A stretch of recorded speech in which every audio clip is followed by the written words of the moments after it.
Hello again, basketball fans. Welcome to High School Hoops Weekly. I'm Rachel George, joined this week by our videographer, Aaron Schoonmaker, who has stepped in to help host the show. Plenty of basketball to talk about. We are at Ashley High School, and we will have more later in the show from girls coach Adrian Gale. But you are going to start us off with that team. Yeah, we're going to talk to Coach a little later on. But basically what Ashley has done this year is they have played inconsistent at times, but good for the most part. They return a good, solid portion of their lineup, 4 starters. And really in their 3 losses, they're 11-3 on the year. Their only 3 losses, they have really just turned the ball over and killed themselves.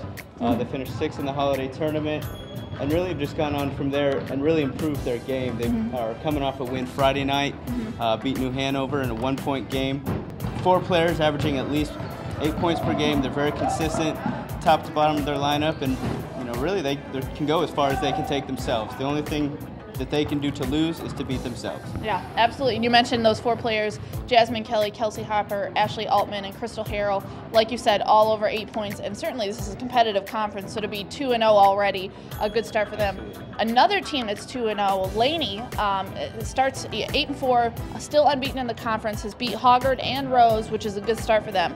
They're a dangerous team that, last year we said they were kind of rebuilding, and they don't have maybe the same caliber of players they've had, the Quita Wallace, Tara Jackson type players, but they're a pretty good team, a little solid team all around. Obviously, Cabrina Truesdale, now a junior, leading the way at the point, but we've seen other players step up. Tori Parker and Amber Donier in the post have played well. Girls like Lindsay Volman, Allie Stillwell, and Rebecca Burke, players that were more role players in the past, are really taking on bigger responsibilities, and that certainly helped them get to where they are so far, which is tied for first in the conference with the Screaming Eagles. Right. Pretty good for them. We'll switch over now to the boys, and we put them in here this week because we both think Topsville is going to be a team to watch. Tell me why. Well, new coach, new leading player on this team, you didn't really know what to expect at the beginning. They have a 7-7 record on the year, but don't be fooled by that. They have played quite possibly one of the toughest schedules in the area.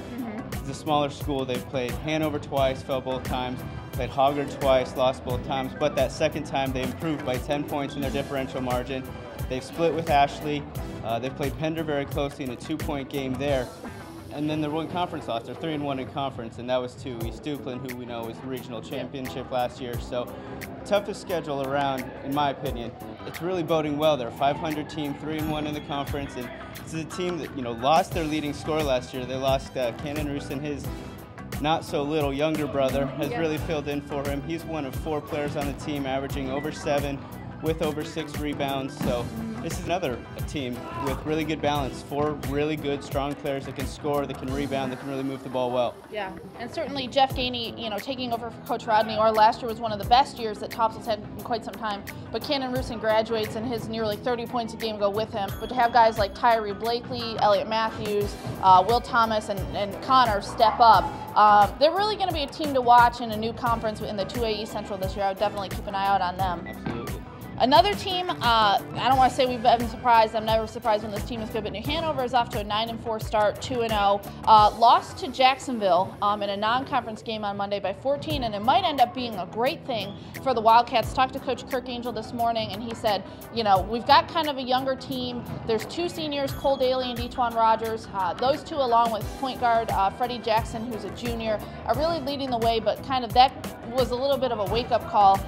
It is worth noting, Jackson in that game, 25 points, 11 rebounds, 8 assists, 4 steals, so a stellar effort from them, but definitely something they needed, to let them know we're not, unbeatable. We've got a tough conference, things like that.